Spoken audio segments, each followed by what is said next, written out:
You will hear a conversation between a man and a woman discussing a train ticket. First, you have some time to look at questions 1 to 5.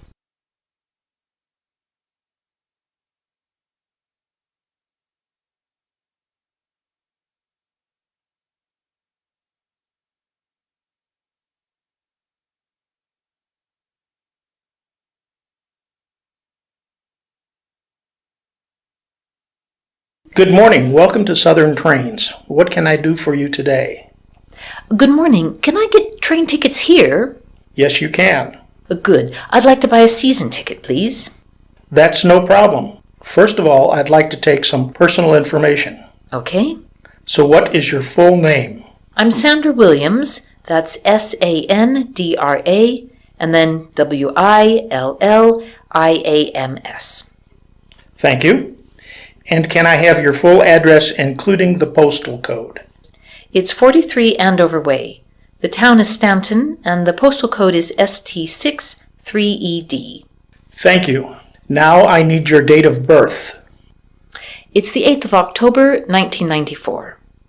Have you had a season ticket with us before? No, this is the first time. That's fine. Now, your season ticket can be registered online. To set up an account, we send you an email with details of what to do. So, can I have your email address, please? I'm not that keen on giving out my email address. I get too much spam. I can understand that. I can assure you that we don't send you any other emails at all, and the address is kept confidential. We are bound to that by law. I suppose that's okay. My address is sandra@primrose.com. Primrose is spelled Primrose. And finally, I need a contact number for you. Is it okay if I just give you my cell number? Yes, that's fine. It's 05482 495 712. Thank you. That is all the personal information done then. Before the conversation continues, you have some time to look at questions 6 to 10.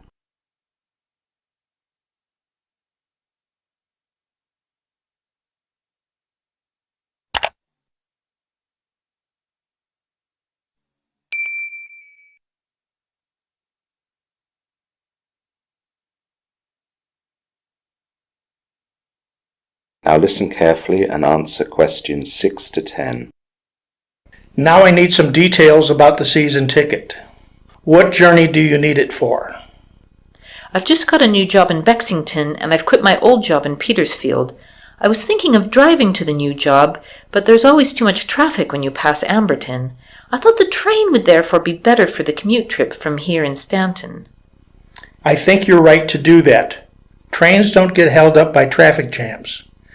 Do you want just that route? For a little more, I can get you a ticket for the whole region. I'm not sure yet. I'll see when you give me the actual prices. Of course. Now, the price also depends on the timings. Off-peak is much cheaper, of course. That's for leaving after 9:30 in the morning and for not returning between the hours of 4 and 6 in the afternoon. Saving money would be good, but I'll need a peak ticket. I'll need to keep normal work hours and also not be too late back home to look after the children when they get back from school. Another way to save would be to buy only a weekday season ticket and not travel on weekends. Would that be good for you? Let's think. I do have some family near my new job, but I don't think I'd travel too often by train at weekends there. I'd probably drive with the family. The weekday thing would be an excellent option for me. Okay, I'll make it that. Finally, would you like first class, second class, or variable class? What's the variable class? That is something for frequent travelers. Travelers get 12 individual journeys a calendar month in first class, and the rest of the month in second class. That way you can treat yourself from time to time when you're tired or get some peace and quiet when the train is busy. I think I'll go for that. I hate it when there are too many noisy kids on a train. So, now for the prices. For a 1-month ticket for your route, it is $198. If you go for the whole region, it will be $215. If you want a ticket for more than 1 month, it's the same price per month until you go for a ticket for 6 months or longer. Then there is a 20% discount, which would make it $158.40 per month for your route, or $172 for the whole region. I think I'll go for my route rather than the whole region, but I'll take a 6-month ticket and get the discount. That's fine. It'll be $158.40 then. I've just put in all the information. Please wait for a couple of minutes for the computer to process the order. The ticket will then be printed out. Where would I go to catch my train here every morning? Is it still platform 4? It used to be that one, but it's changed now to 7. When you come through the entrance, there are 6 platforms right in front of you. That's where platform 4 is. To get to yours, go right as you come in, and you'll find it just beyond the wall on the right side of the station. Okay. You will now have half a minute to check your answers.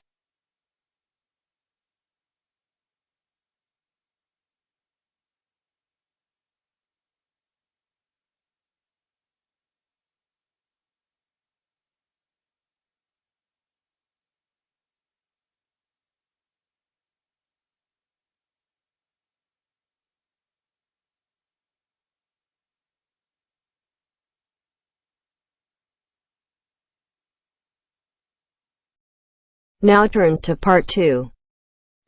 You will hear a woman giving some people information about some hotel services. First, you have some time to look at questions 11 to 15.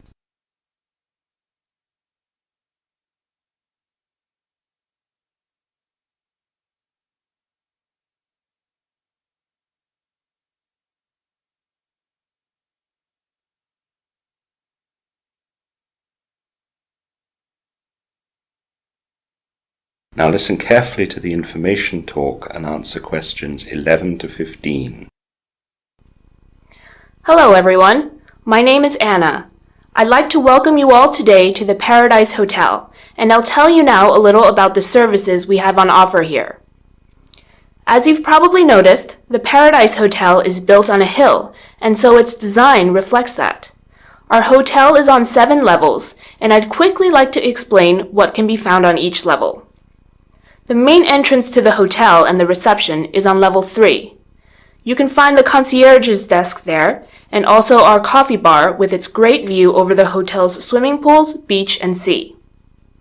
All our accommodation is on levels 4, 5, and 6.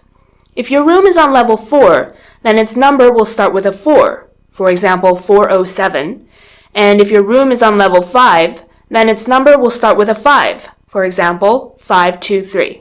The same goes for level 6. Level 7 gives access to the spa and treatment area. If you'd like to book a treatment there or just use some of the facilities, call it from the phone in your room or just go down and speak to the staff there.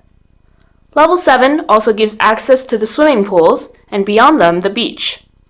Both the beach and the swimming pools have sun loungers where you can lie and enjoy the good weather.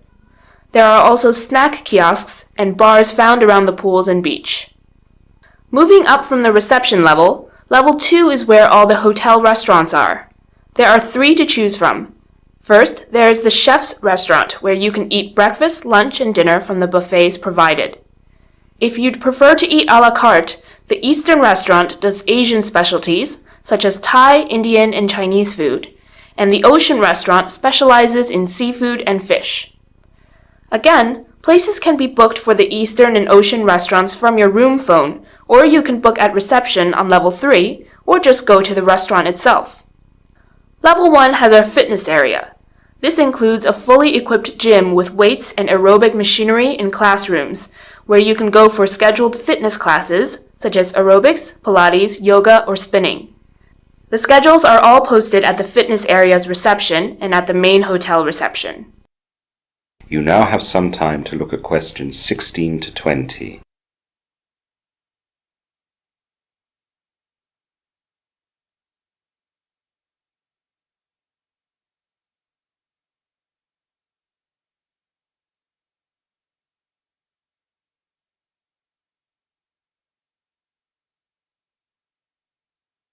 Now listen to the rest of the information talk and answer questions 16 to 20.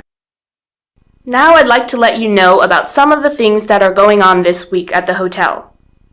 Today's Monday, and tonight we have an entertainment evening by the pool. The weather forecast is good, and you should enjoy our selection of dancers, singers, magician, and other acts. This will start at 7 and go on until 10. Tomorrow we have a pub-style quiz, which will be held in the rooftop bar. You can access this if you go up to the gym and follow the stairs opposite where the lift opens. The quiz will start at 8 in the evening and go on for around 2 hours. Please note that under 18s will not be allowed in the bar. On Wednesday, we have a karaoke night. This will start at 7 and go on until 9. This will take place next to the pool, and you are invited to be brave, grab the microphone, and show everyone what you can do. To start the evening, the hotel manager has bravely volunteered to sing first with his favorite song. He hasn't told us what his song is yet. We have left Thursday evening free. Some people just like to be left alone to relax, and there is a traveling circus visiting the town, and this is only 1 kilometer away. Let us know if you'd like us to book you a taxi to and back from the circus if you'd like to go. Friday evening is our jazz night. We have a local jazz band who plays with us every week, and they are a firm favorite with all our guests. This takes place in the coffee bar lounge, and in order to see them, you need to book a table. We only have 40 tables available with 5 places at each, so make sure you book ahead so that you won't be disappointed. Booking a table costs $30, and bookings should be done at the reception, not the coffee bar. Saturday and Sunday are also left free, though there will be some live music playing both evenings by the pool, from 7 until 9:30. Now, I have posted the schedule of events on the entertainment's notice board, and it's also available on our hotel website. If you'd like to ask me any questions about anything, please do so at any time. I'm usually in my office, which is next to reception. If I'm not there, ask reception, and they'll page me. You will now have half a minute to check your answers.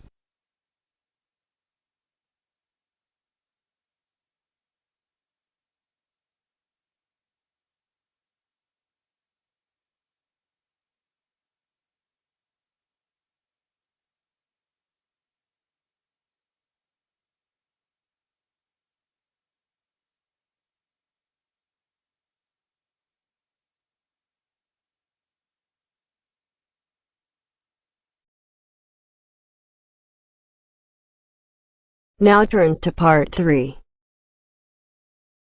We'll hear 4 students discussing their geography project. First, you have some time to look at questions 21 to 25.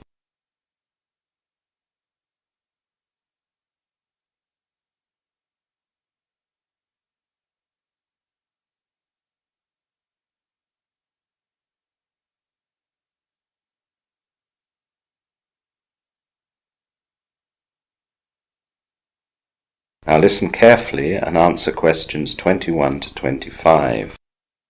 Hi Alison, how are you? Hi Tony, I'm good. Are the other 2 here yet? Not yet.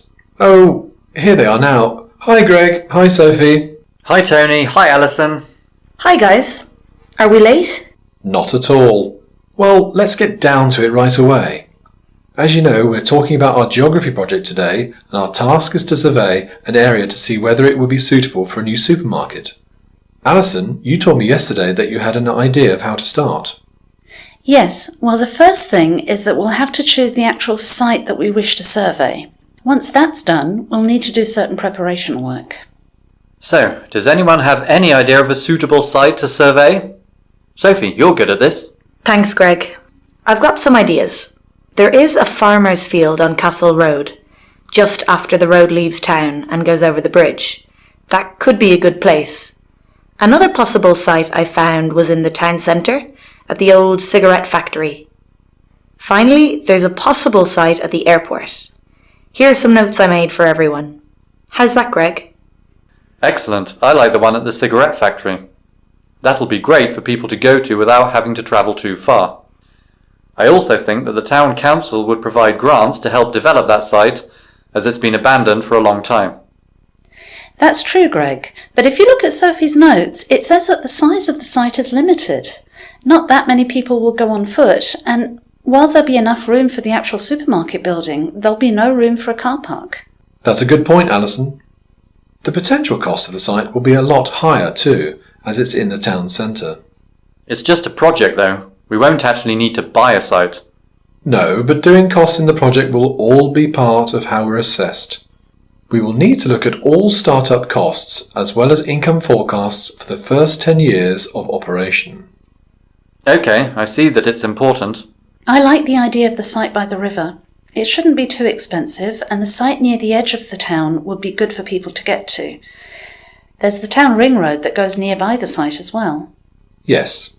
However, the problem I see with that site is that it's too close to the river. We've had years with lots of rain recently and the river's been known to burst its banks. There would maybe have to be a great deal of protection building to be done. I suppose that would be something our survey would address. In fact, that might be something extra for us to explore that we wouldn't normally have the opportunity to study. It could work in our favour. And now the airport site? It seems there's nothing particularly challenging about that site. The land wouldn't be too expensive and there's plenty of road access because of the people going to the airport. Actually, I heard airport sites can be quite expensive. Yes, and although there is plenty of road access, the airport is not actually that close to the town. It's not that convenient. You now have some time to look at questions 26 to 30.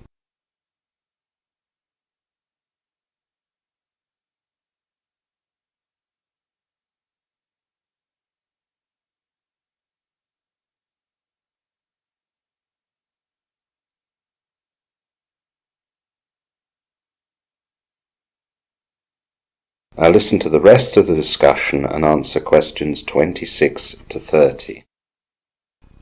So I think we all agree on the Castle Road site next to the river. So, Sophie, what's next? We really need to decide who does what. There are a number of jobs to be done before we actually get to go to the field and survey it. If we can get everything done quickly, we can do the survey at the weekend. So, what's the first thing? We need to get authorisation from the farmer to be on his land. If we can't do that, there's no point in starting to gather any information. I can do that. I'll nip down to the town surveyor's office and find the name and address of the owner. I'll go straight away and talk to him or her. Thanks, Alison. Now, one of the important early things is to find out whether there are any other development plans scheduled for that specific area, or in any other area that would affect what we're planning. I can try and do that, but I'm not sure what the procedure is. It's easy, Greg. You just go down to the surveyor's office again and ask for all proposed plans for that postcode. I can text you the postcode later. Thanks, Tony. That's my job organised then. Now, when we start to survey the field, we'll need certain equipment. You asked about equipment, didn't you, Alison? I spoke to Professor Johnson yesterday and we can borrow all the necessary equipment from the department. I'll check that all the equipment is free at the weekend. Good. Anything else? Yes, Professor Johnson also told me that we have to pay a £200 deposit for the equipment. I don't have that kind of money. I can pay the deposit as long as I get it back. My parents have just put some money in the bank from a job I did for the summer. I can get it from the bank when we need it. It should only be for 2 days, Tony. We can get everything done in that time. OK, I'll pay the deposit and pick up the equipment from the department. Don't get it just yet. We have to get the authorisation to be on the land first. OK. So, if we can get all these jobs done over the next 3 days, we can meet again on Thursday. If all is okay, we could get the equipment on Friday and survey the field at the weekend. Good. Well, thanks everyone. I'd better be off. Bye. Bye. Bye. You will now have half a minute to check your answers.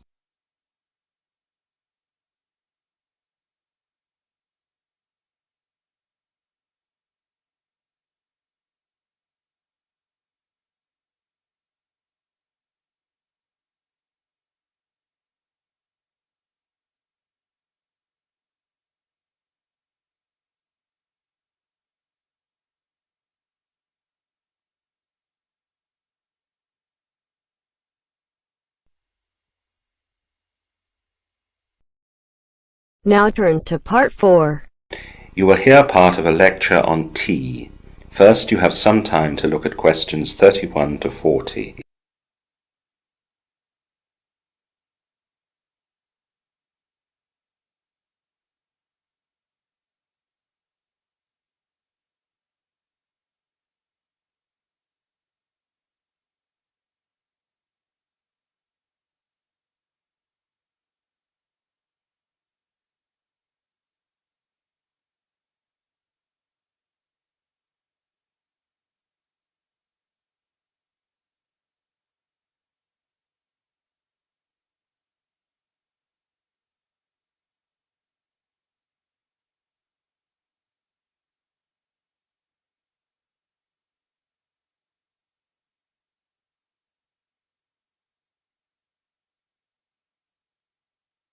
Now listen carefully and answer questions 31 to 40.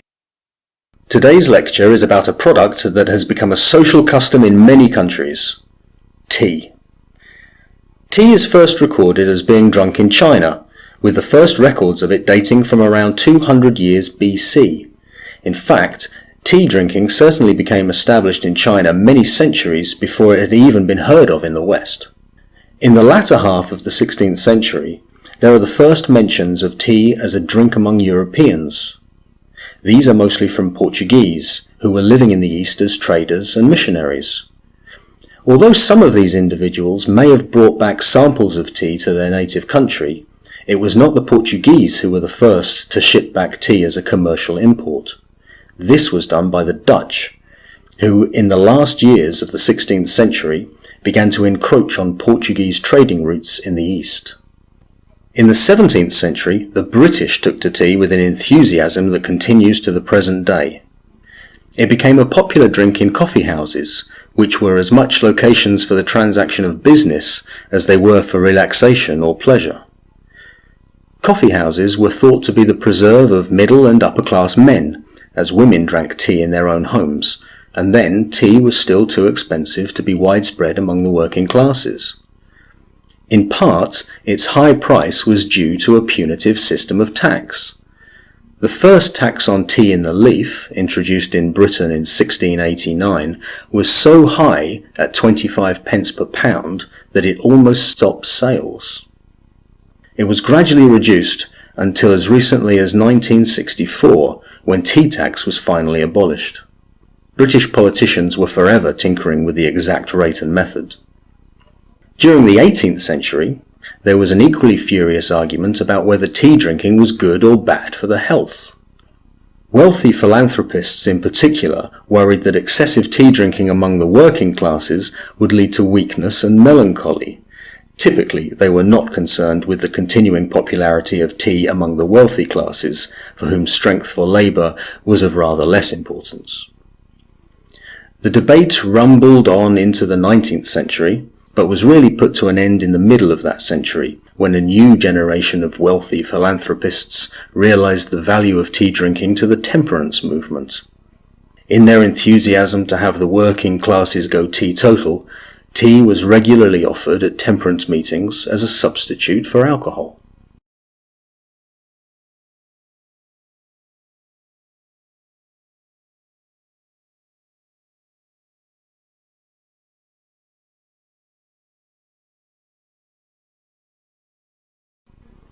Today, tea is a staggeringly popular drink all over the world.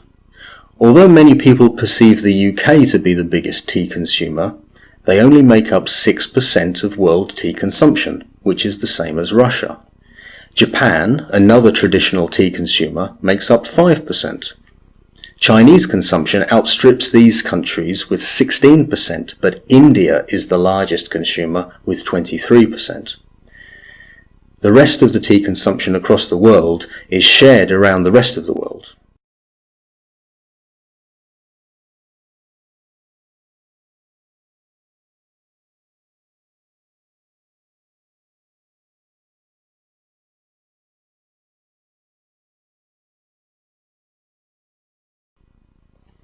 Producing tea is a careful process. For optimum taste, the best quality teas are grown at tea gardens at an altitude of 5,000 to 7,000 feet above sea level. It begins with plucking, the removal of the ripe parts from the tea plant, Camellia sinensis. Pluckers are specially trained to only select 2 leaves and a bud. Plucking is maintained at about 7-day intervals. The plucked leaves are collected in baskets, taking care that the leaves are not crushed by overloading. The leaves and buds then need to be withered. During the withering process, the leaf is induced to lose moisture to prepare it for further processing. Normally, this is carried out by spreading tea leaves thinly on troughs, through which warm air is circulated by fans. The average length of the withering time depends greatly on the quality of the leaf peculiar to the region where it has been grown. When satisfactory withering has taken place, the leaf is ready for rolling. This process uses grooved rollers that twist the leaves, break them up, and take out the juices.